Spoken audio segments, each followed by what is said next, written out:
Media एवं electronic media के बंधुओं का भारतीय जनता पार्टी की ओर से हार्दिक अभिनंदन है, हार्दिक स्वागत है।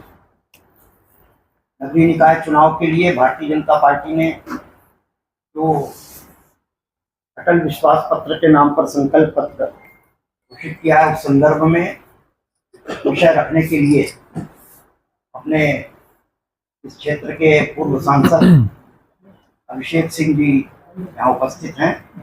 वे इस विषय पर आप सभी से, जो कि इस नगरीय निकाय चुनाव के लिए चुनाव संयोजक भी हैं, के द्वारा इस विषय पर आप सभी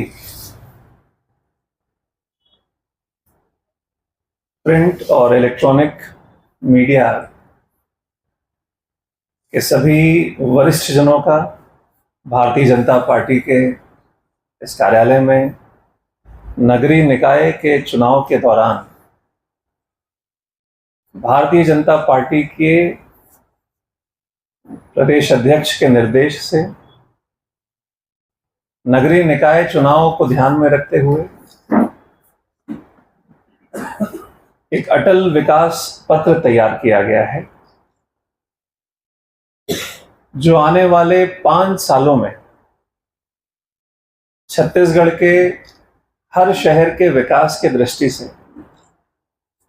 एक बहुत ही सोचा समझा पर्चा और एक बेहतरीन विजन के साथ तैयार किया हुआ, अलग अलग क्षेत्रों को, अलग अलग बुद्धिजीवियों को, अलग अलग सब्जेक्ट मैटर एक्सपर्ट से बातचीत करने के बाद जन सामान्य के मुद्दों से जुड़ी हुई बातों को लेकर, आम जनता से सुझावों को लेकर भारत के संकल्प को आगे बढ़ाते हुए छत्तीसगढ़ में हमारे मुख्यमंत्री आदरणीय विष्णुदेव साय जी और उनकी पूरी टीम और विकास की कड़ी में जो शहरी क्षेत्र में अंतिम पड़ाव होता है वो नगरीय निकाय का होता है। उस दृष्टिकोण से ये संकल्प पत्र तैयार हुआ है और जो प्रमुख बिंदु हैं, क्योंकि ये विकास पत्र आप सबके को इस प्रेस कॉन्फ्रेंस के बाद दिया भी जाएगा, जो प्रमुख बिंदु हैं मैं उसका उल्लेख जरूर करना चाहूंगा। जो पहला बिंदु भारतीय जनता पार्टी ने रखा है कि हम नजूल भूमि के स्वामित्व के लिए नया कानून बनाएंगे, साथ ही हम सभी पट्टा धारकों को भूस्वामी बनाएंगे। अब ये अपने आप में बड़ी महत्वपूर्ण पहल है। नजूल भूमि पर काबिज लोग पट्टे के में स्वीकृत हुए 3 लाख प्रधानमंत्री आवास योजना अर्बन शहरी घरों को तेजी से पूरा करेंगे और इसके साथ ही जो आप सबको जानकर अच्छा लगेगा, जो बिजली का बिल और समेकित कर पटाते हैं उन्हें आवास बनाने की पात्रता दी जाएगी। ये अपने आप में बड़ा महत्वपूर्ण बिंदु है, क्योंकि अपने राजनांदगांव नगर निगम के कई ऐसे क्षेत्र हैं जहां हर बार जब वार्ड में जाओ तो लोग बोलते हैं कि भाई पट्टा नहीं होने की वजह से हमको आवास योजना का लाभ नहीं मिल पा रहा है। तो इसमें बड़ा स्पष्ट लिखा है कि जो बिजली बिल और समेकित कर पटाते हैं उन्हें आवास की पात्रता दी जाएगी। महिलाओं को लेकर, महिलाओं के नाम पर दर्ज संपत्तियों पर प्रॉपर्टी कर में 25% की विशेष छूट और शहर में व्यवहार को सुधारने के दृष्टिकोण से जो व्यक्ति 7 तारीख से पहले संपत्ति कर का भुगतान करता है उसको 10% की छूट। तो इसमें जो चिंता करके संपत्ति कर अगर हर महीने 7 तारीख के पहले पटा रहे हैं, उनको विशेष छूट देने का प्रावधान किया गया है। युवाओं को लेकर यूपीएससी की जो मेंस की तैयारी कर रहे हैं, अगर कोई मेंस में उत्तीर्ण होता है तो हर नगर निगम में महापौर सम्मान निधि के माध्यम से 1 लाख की प्रोत्साहन राशि दी जाएगी। हर नगरीय निकाय के व्यावसायिक केंद्रों में बिजली, सड़क, शौचालय, पेयजल जैसी मूलभूत सुविधाओं की समुचित व्यवस्था की जाएगी। बाजार क्षेत्रों में महिलाओं के लिए पिंक टॉयलेट की सुविधाओं का विस्तार करेंगे ताकि उन्हें साफ, सुरक्षित और सुविधाजनक शौचालय मिल सके। विद्यालयों में, महाविद्यालयों में मुफ्त वाईफाई की सुविधा सुनिश्चित की जाएगी। स्ट्रीट वेंडर्स के सहयोग के लिए पीएम स्वनिधि के माध्यम से अब 30,000 की वित्तीय सहायता प्रदान की जाएगी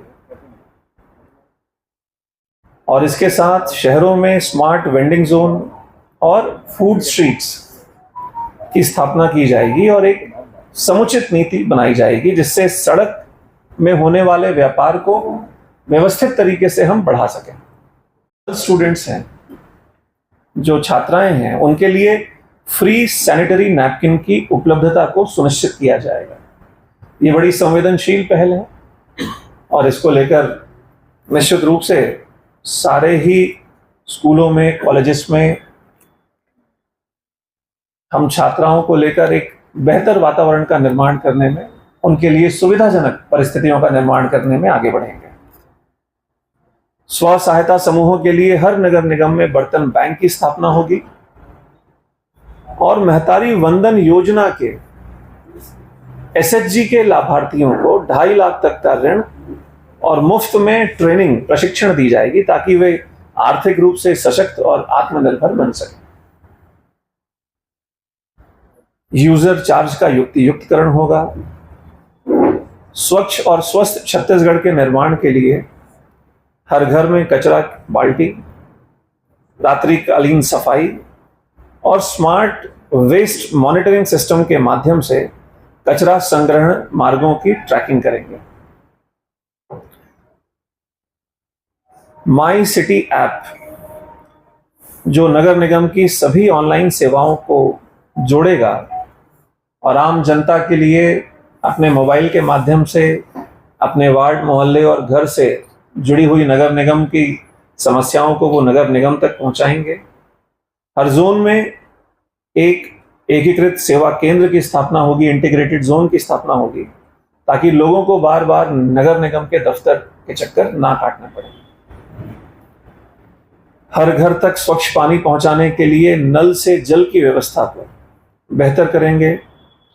नए जल टैंक बनाए जाएंगे और पुराने कुओं का संरक्षण और पुनरुद्धार किया जाएगा। छत्तीसगढ़ को सिकल सेल एनीमिया मुक्त बनाने के लिए नगर निगमों में स्क्रीनिंग की व्यवस्था उपलब्ध कराई जाएगी और सभी मरीजों को सिकल सेल एनीमिया पहचान पत्र जारी करेंगे।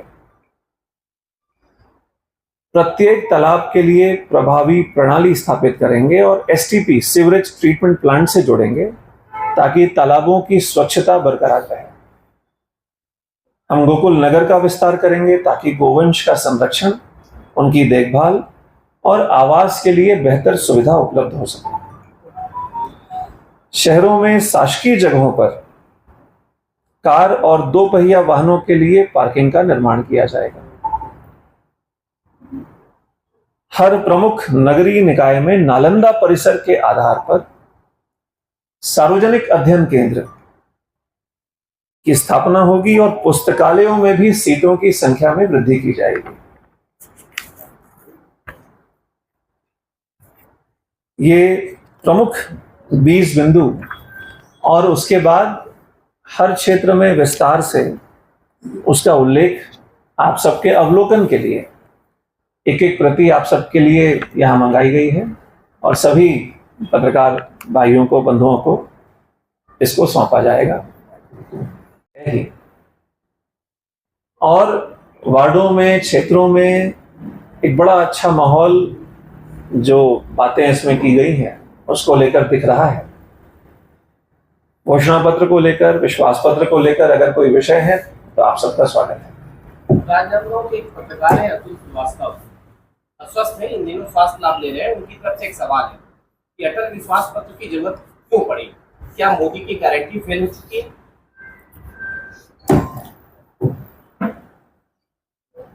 मोदी जी की गारंटी के आधार पर ही न सिर्फ छत्तीसगढ़ में बल्कि पूरे देश में भारतीय जनता पार्टी के प्रति लोगों का विश्वास बेहतर हुआ है। हमारी पार्टी के संस्कार ऐसे हैं कि हम अपने हर वरिष्ठ नेता का पूरा सम्मान करते हैं। कांग्रेस में जरूर एक ही परिवार का नाम हर योजना में लिया जाता हो, लेकिन अलग अलग समय और परिस्थिति के आधार पर पार्टी ने यह निर्णय किया कि अटल विश्वास पत्र, चूंकि अटल जी का नाता छत्तीसगढ़ से बड़ा प्रेम का रहा, नजदीक का रहा, हमारे राज्य की स्थापना उनके आशीर्वाद के साथ और उनका स्वाभाविक प्रेम रहा है और ये पार्टी का निर्णय रहा। चुनाव में, राजनीतिक दलों में लोकतांत्रिक तरीके से जब हम चुनाव लड़ते हैं तो अपने अपने प्रमुख मुद्दों को जो जनता से जुड़े हैं हम जनता के सामने लाते हैं। मूल विषय यह होता है कि जनता का विश्वास किसके प्रति है, क्योंकि वादों की कमी तो कोई राजनीतिक पार्टी करती नहीं और इसका उदाहरण तो हमने पिछले कई चुनाव में देखा भी है। लेकिन भारतीय जनता पार्टी जब कुछ बिंदुओं को लेकर आगे बढ़ती है तो बड़ी गंभीरता के साथ उसके क्रियान्वयन की कार्ययोजना उसके पीछे रहती है। हम सिर्फ चुनाव जीतने के लिए बातें नहीं बोलते और इसीलिए भारतीय जनता पार्टी के प्रति विश्वास, ऐसा हमारा आकलन है, कि और मजबूत होगा। स्मार्ट सिटी की परिकल्पना को निश्चित रूप से राजनांदगांव में भारतीय जनता पार्टी पूरी ताकत के साथ आगे बढ़ाएगी। हमें तो गौरव प्राप्त है कि हम संस्कार धानी भी हैं और इस दृष्टिकोण से कहीं ना कहीं आम जनता ने ये तो जरूर महसूस किया कि कांग्रेस की सरकार में 5 साल में संस्कार धानी के साथ न्याय नहीं हुआ और उसका परिणाम विधानसभा में तो देखने को मिला ही। लोकसभा में स्वयं जो प्रदेश के कांग्रेस के सरकार के मुखिया थे उनको भी शायद इस बात का एहसास हुआ होगा। राजनांदगांव के विकास को लेकर पहले भी भारतीय जनता पार्टी के हर शीर्ष नेताओं का आशीर्वाद रहा और आने वाले समय में भी नांदगांव के सर्वांगीण विकास को लेकर कोई कमी नहीं छोड़ी जाए। सफाई के विषय को लेकर भारतीय जनता पार्टी निश्चित रूप से प्रतिबद्ध है कि हर वार्ड की, हर गली की सफाई की व्यवस्था बेहतर हो, पारदर्शी हो और नगर में रहने वाले लोगों को संस्कारधानी की सफाई की व्यवस्था में भागीदार बनाकर हम अपने नांदगांव को पूरे देश में सबसे स्वच्छ शहर की श्रेणी में हम देख सकें, इस परिकल्पना को लेकर भारतीय जनता पार्टी आगे बढ़ेगी। पत्रकारों को लेकर भारतीय जनता पार्टी ने हर मौके पर बहुत ठोस और मजबूत कदम उठाए हैं और आने वाले समय पर भी पूरे छत्तीसगढ़ प्रदेश के हर जिले में पत्रकार भाइयों की सुविधा के लिए भारतीय जनता पार्टी सही नीति, सही नियत और ठोस क्रियान्वयन के साथ आगे बढ़ेगी। इसके पहले भी आप नगरीय निकाय चुनाव में संचालन कर चुके हैं। राजनांदगांव का माहौल आपको नगर निगम का माहौल कैसे लगता है, क्या फर्क है? पहले मतलब 19 में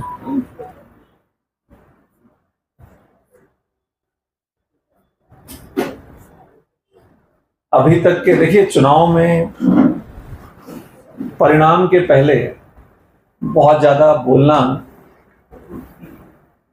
मुझे लगता है कि जल्दबाजी होती है। लेकिन अभी तक के आकलन में एक राजनीतिक कार्यकर्ता के नाते जो समझ में आता है, भारतीय जनता पार्टी एकजुट होकर, संगठित होकर और व्यवस्थित तरीके से ये चुनाव लड़ रही है। कांग्रेस पार्टी बिखरी हुई है, अव्यवस्थित है और अलग अलग धड़ों में बंटकर ये चुनाव लड़ रही है। और यही आकलन और इसका प्रतिबिंब जब आम जनता में जाता है और सहज रूप से प्रदेश में माननीय विष्णुदेव साई जी की सरकार और केंद्र में मोदी जी की सरकार की योजनाओं को अंतिम वार्ड तक जोड़ने के दृष्टिकोण से जनता ने मन तो बनाया हुआ है कि नगरीय निकाय में भी महापौर जी को लेकर, महापौर प्रत्याशी जी को लेकर और पार्षदों को लेकर हमको आशीर्वाद भरपूर मिलने वाला है। नगर निगम की बड़ी समस्या उसकी खुद की आर्थिक स्थिति है। उनकी सरकार रही, सरकारें बदली, वो कुछ खास नहीं दिख रहा है। समाज पत्र में भी कुछ विशेष नहीं दिख रहा है, कर्मचारियों को वेतन नहीं मिल पाता है समाज, उसको लेकर कुछ नहीं। देखिए, नगरीय निकाय में नगर निगम को आत्मनिर्भर बनाना, नगर निगम स्वयं आर्थिक रूप से अपने पैरों पर खड़ा हो सके, इस दृष्टिकोण से भारतीय जनता पार्टी की नीति बड़ी स्पष्ट है और निरंतर ये प्रयास चल रहे हैं कि नगर निगम आर्थिक दृष्टिकोण से मजबूत होकर काम करे। कई क्षेत्रों में, जैसे जहां जहां जरूरत, आवश्यकता महसूस होती है, सरकार की ओर से, भारतीय जनता पार्टी की जब जब सरकार रही, नगर निगम राजनांदगांव को भरपूर सहयोग मिला है। और ऐसा लगता है कि धीरे धीरे जिन बिंदुओं पे आज हमने बात की कि जिस तरीके से समय पर जो संपत्ति कर पटाते हैं उनको हम 10% का छूट दे रहे हैं, ये हम व्यवहार में परिवर्तन और उन लोगों को हम रिकॉग्नाइज भी कर रहे हैं जो सहयोग के तरीके से निरंतर सही समय पर निर्णय लेकर आगे बढ़ते हैं। अभिषेक जी, घोषणा पत्र में जो राशियों के संरक्षण का विषय भी है, हमारे यहाँ भूखा सागर है, इसके सौंदर्यीकरण में करोड़ों के घोटाले, और इसीलिए नगर निगम में पारदर्शिता के साथ, गुणवत्ता के साथ, समयबद्ध तरीके से हम शहर के लिए जो क्रियान्वयन हो रहा है विकास की योजनाओं का, कर सके। आपने देखा, एक बिंदु आया my city app. My city app के माध्यम से किसी भी वार्ड में, किसी भी गली में बैठा एक सामान्य मतदाता, अगर उसको लगता है कि मेरे वार्ड में बनने वाली सड़क, नाली या अन्य कार्य गुणवत्ता विहीन तरीके से किए जा रहे हैं, तो उसको नगर निगम के दफ्तर तक जाकर बताने की आवश्यकता नहीं पड़ेगी। हम विकास के कार्यों से लेकर छोटे छोटे कार्यों को, जिसके लिए बार बार आगे आना और पीछे जाना पड़ता है, हम उनको सहज और सुलभ बनाने की कोशिश कर रहे हैं। और भारतीय जनता पार्टी की सरकार